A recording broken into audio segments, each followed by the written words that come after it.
Ethical Perspectives on the News is produced by the Interreligious Council of Lynn County, which is solely responsible for its content. The views and opinions expressed on this program do not necessarily reflect those of the staff and management of KCRG TV9. Hello, I'm Beth Parker, and it's good to be back live on Ethical Perspectives on the News. We've all been through a lot, Corona, derechos, and just the challenges of living every day. But we are back, and there are many people to thank for bringing this production together, including the Interfaith Religious Council, KCRG and the KCRG technicians, and the St. Paul's United Methodist Church Committee. I am here in the Early Learning Center, and I knew that I was in the right place when I saw there's a Dr. Seuss poster behind me. Not sure if you can see it, but he says, "So open your mouth, lad, for every voice counts." So that's appropriate for our conversation today because we're talking about voting. Raise your voice, say your choice. Let's talk to our insightful panelists. We have Jocelyn Roof of University of Iowa's Hawk the Vote and Myrna Laureline of the League of Women Voters. So I'm going to ask these ladies to please introduce themselves and tell us some things about the organizations that you champion. Jocelyn, you want to start us off? Yes, I can start. My name is Jocelyn Roof. As Beth said, I go to the University of Iowa, and I'm a senior studying political science and sociology.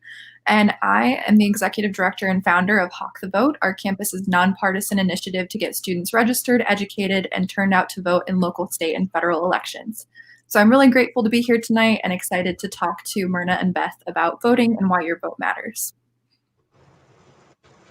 And I'm Myrna Laureline. I'm a longtime member of the League of Women Voters. And while I'm not speaking for the League tonight, I do have information that I have gleaned from many years working with the League on voting. So I am really happy to have an opportunity to share some of this information.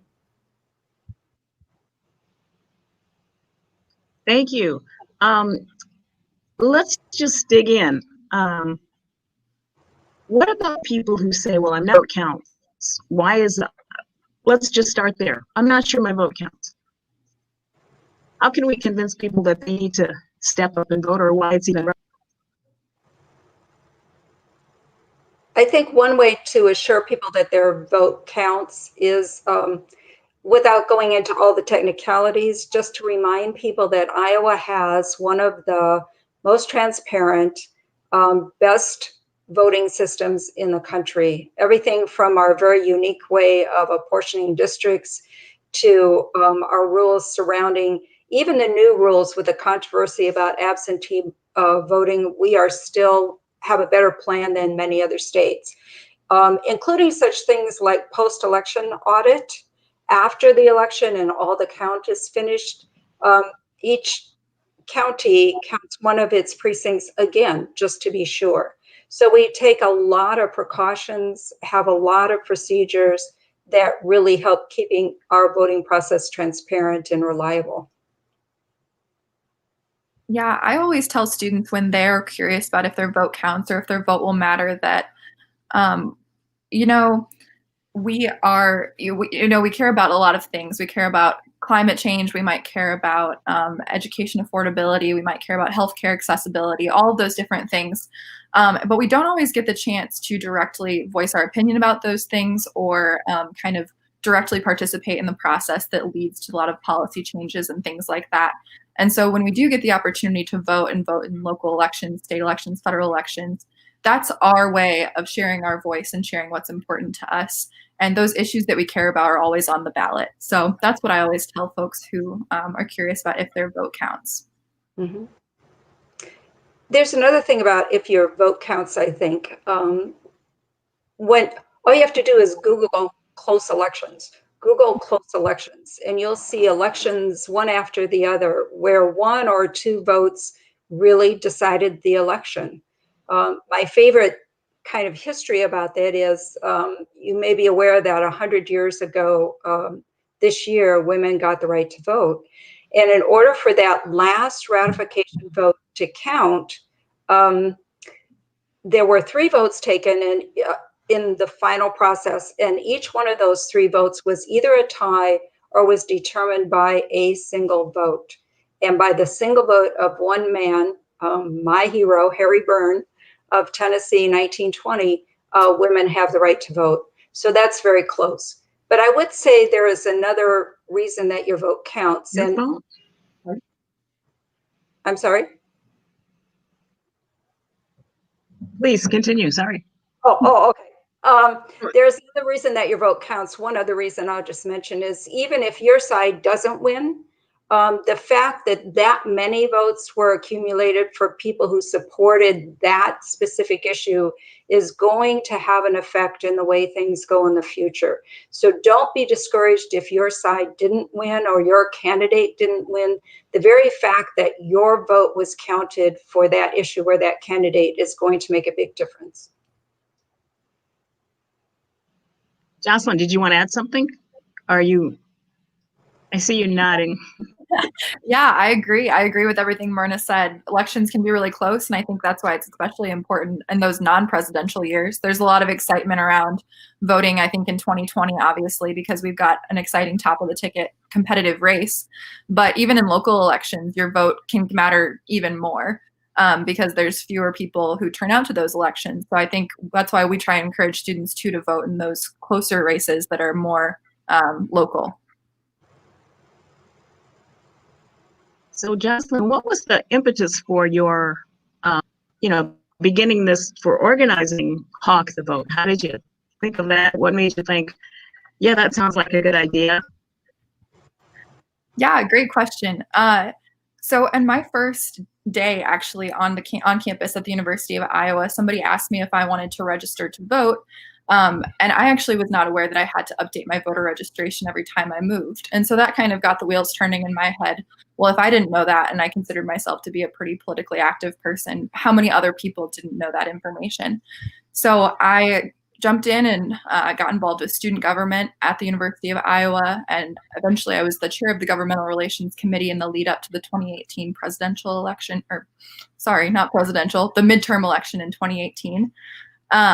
And I kind of recognized through coordinating voter registration throughout that election cycle that it was a lot of work for a couple of undergraduate students to be working on. And so I decided to break off. And so now we're separate from the undergraduate student government, and Hawk the Vote is its own initiative within the Division of Student Life that's a little bit more embedded into the University of Iowa and supported with staff. And so basically this year we've got 6 students who are undergraduate and graduate students on our executive team who are paid. And then we have 130 so far volunteers who we call voting ambassadors. And they are tasked with doing digital outreach to students primarily this semester because obviously we're living in the pandemic times. But yeah, I think students don't really get the opportunity to learn about voting processes, voter registration, how to get an absentee ballot. Voter ID laws can be really complex and it's hard to know your rights all the time. And so we just want to give students as many opportunities as possible to learn about the process of voting and have access to the ballot box. So Myrna, how do you see your two organizations working together? It seems to me they're very complementary. I think complementary is exactly the right word. And from what little I know, and I'm sure I'll learn more in the future about Hawk the Vote, is it depends on building a network. So folks who are part of Hawk the Vote talk to their friends who maybe talk to their friends who let folks know how important it is to vote and maybe try to nurture lifelong voters in that way.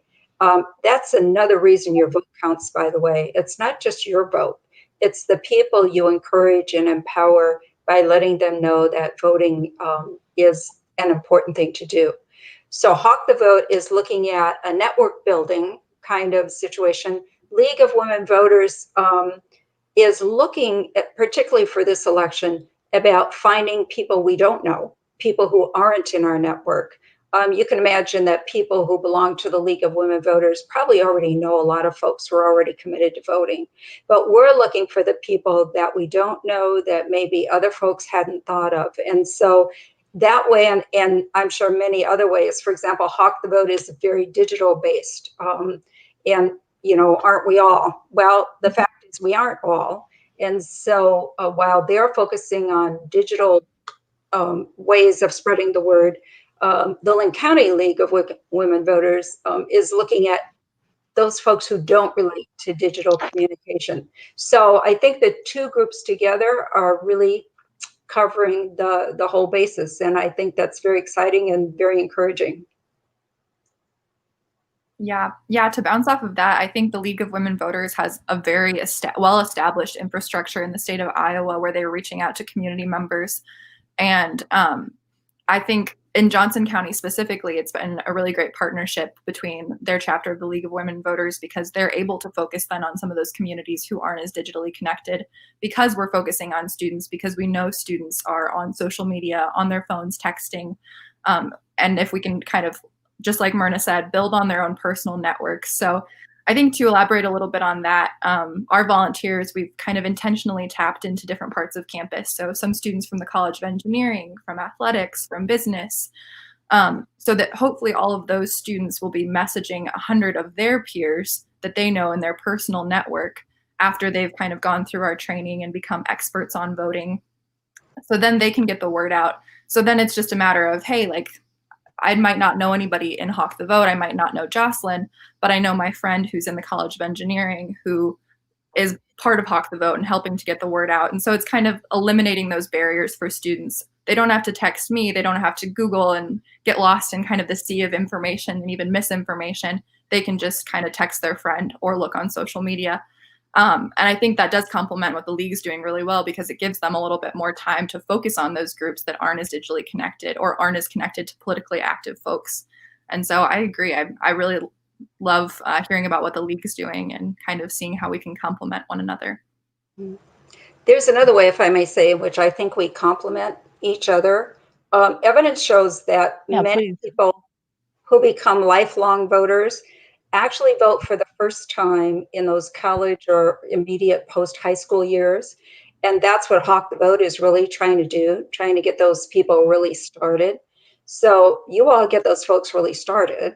And then we support and encourage that activity actually through the rest of their lives. So again, a good complement, I think, between the two groups. Mm-hmm.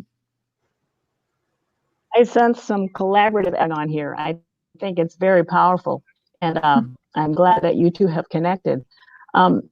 What resources can voters, if they're confused, most of us are in these days and times about voting, what are some resources that are reliable resources that people can follow or utilize if they have questions about the status of their voting procedure?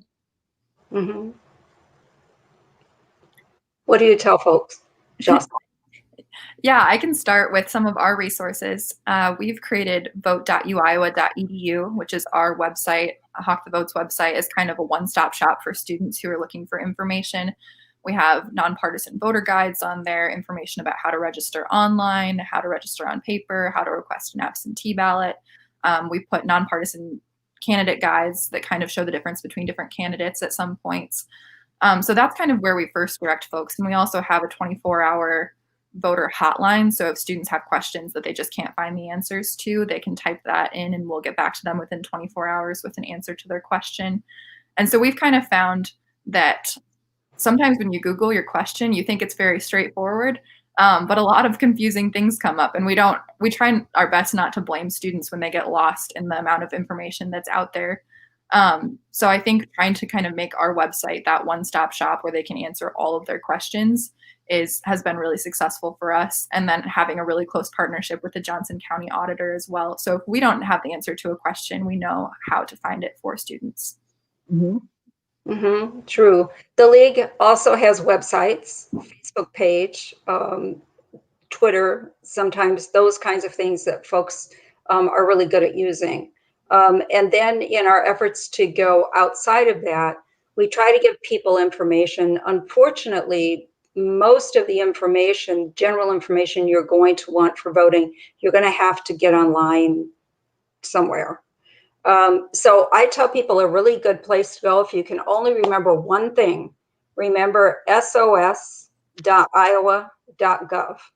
and that's the Secretary of State's website, and it's a pretty good one. I find it easy to follow. It has all the information you would need, sos.iowa.gov. So we try to send people there. The league also has a voting website, vote411.org. And on that website, we do some of the similar things that Hawk the Vote is doing, and other folks. We let you know the information about where your polling place is and when to vote, what the schedules are. And we have statements from candidates and that kind of information that helps folks get informed and then know how to vote. So both ways, digital website, and then if all else fails, a really good resource is sos.iowa.gov. And Myrna, you also, the league also offers forums, which, have general voter information, but that's probably been impacted by COVID. You want to talk a little bit about that? My goodness. We have some very creative people figuring out ways to do digital forums, interactive digital forums. I guarantee you it's not me, but really creative people. I think even women got the right to vote in August. The League of Women Voters was established the previous February. So from even before the beginning, the primary purpose of the League was to educate and prepare people to be informed voters. And so holding forums has been really an important part of our work from before the get-go almost. So we've been doing it in Cedar Rapids easily since the 50s. And we've had some wonderful acceptance and participation by the community.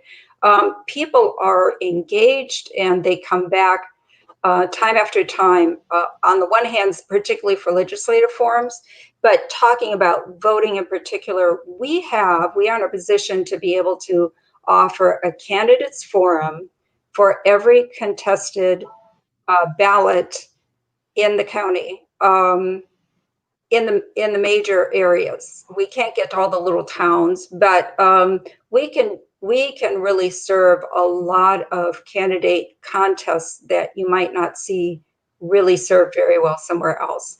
I think the biggest one I remember going to would be maybe around 100 and some people, maybe at one of those. And I have to tell you, the smallest forum I have moderated, a candidates forum, was 5 people. And I think 4 of them were the candidate's family. But that doesn't matter because that one person needed to be informed, and it happened there.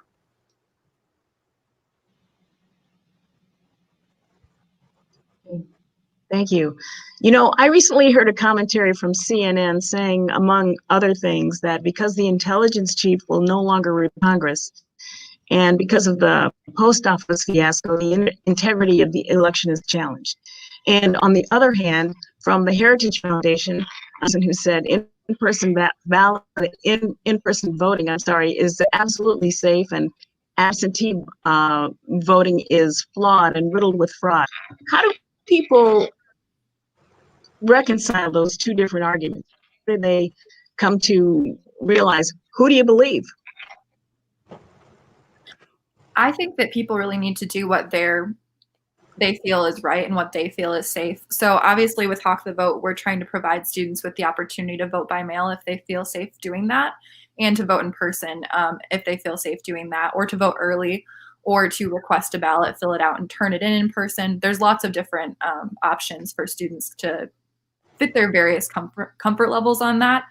But what I do kind of try to break down is myths around absentee voting or vote by mail. I know that the number one question that's come in for us right now is my ballot going to be safe? Is the Postal Service going to be able to deliver my ballot?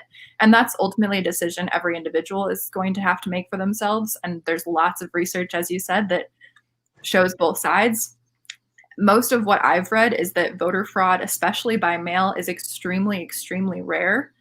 And the reason for that is that it's just so hard to do. You'd have to falsify signatures, falsify or illegally obtain social security numbers of other folks or driver's license numbers of other folks. You still have to put your voter PIN on that request form. You still have to, you can track it online and make sure that it arrives, make sure that it's where it says that it needs to be, and then it gets counted. So it's really, really hard actually to commit voter fraud through the mail. And so I think that's a message we do try to share with students. But at the same time, it's important that students make the decision for themselves and they know all of their options. So that's kind of our stance at Hawk the Vote on vote by mail. Yeah, vote by mail is a good way to go, particularly if you're concerned about your safety, because of COVID, or because maybe you're just not comfortable traveling, or maybe you have a disability, or all kinds of reasons that you might want to vote by mail. But here's my tip for being sure that vote by mail works for you. My tip is do it early. So the auditors will start mailing out the ballots. I think it's October 5th. There's no reason that I can think of that you need to wait till the last minute.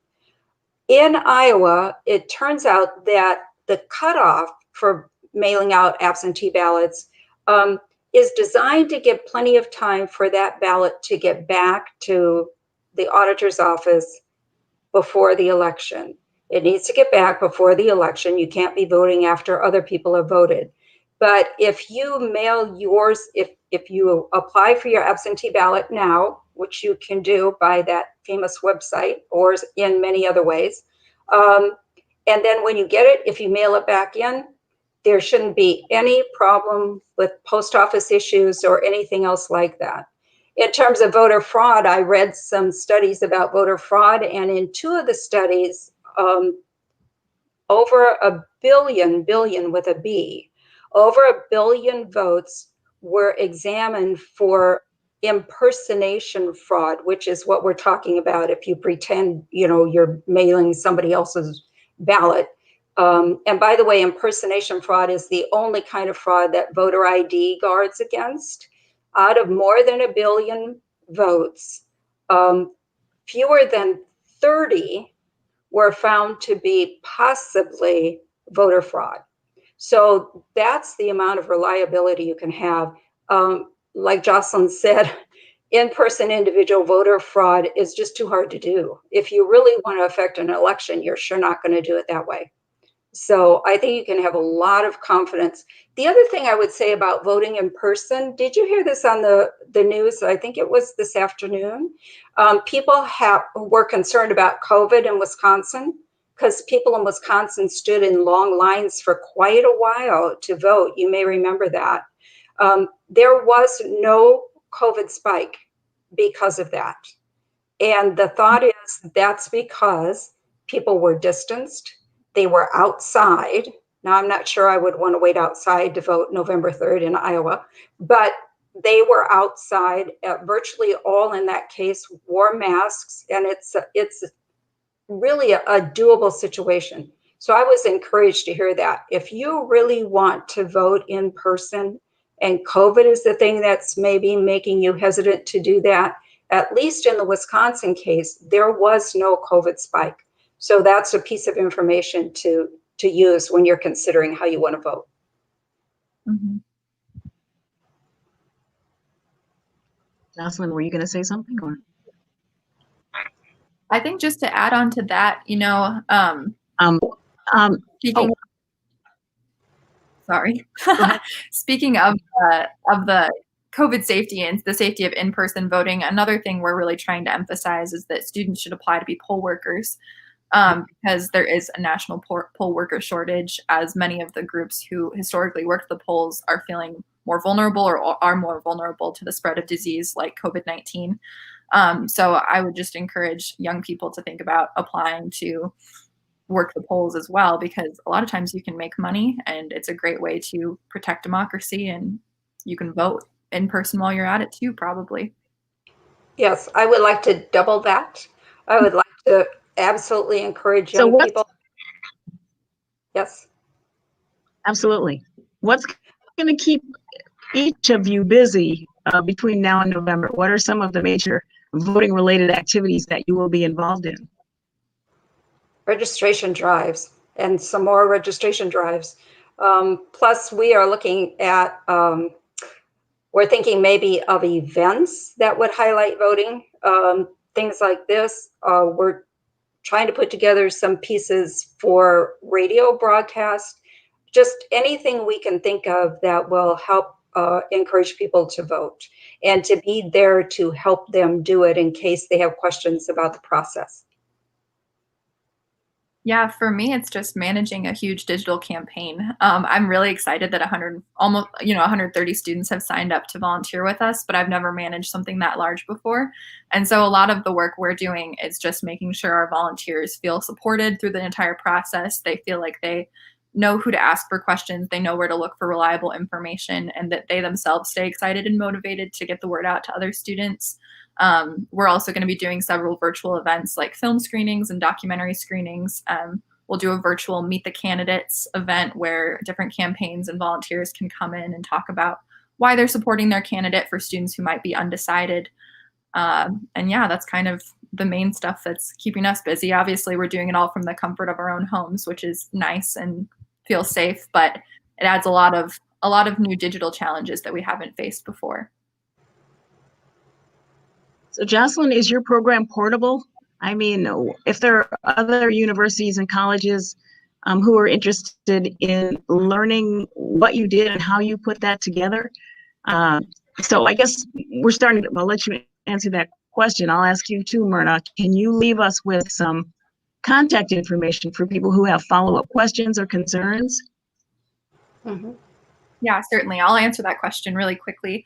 And yes, it is portable. We're trying to reach out to as many campuses as we can through the Big Ten. And we also have an Iowa Voter Summit coming up that's virtual on September 25th. So we're reaching out to campus leaders across the state of Iowa to talk about best practices in this unpredictable, unforeseen time. And for me, the contact information is just my first name, Jocelyn, my last name, Roof, at uiowa.edu, or DSL-hawkthevote at uiowa.edu. Or if you go to vote.uiowa.edu, you'll be able to find my contact information on there as well. Okay, so the League of Women Voters Linn County has a website, LWV Linn County, or you could always just Google League of Women Voters Linn County, but you need to do Linn County, Iowa, because there are several Linn counties in the country. We have a Facebook page, and I guess the simplest way, if you want to remember something simple, just go to lwv.org and they'll get you to Linn County to the right place. So lots of online digitals that you can follow the league.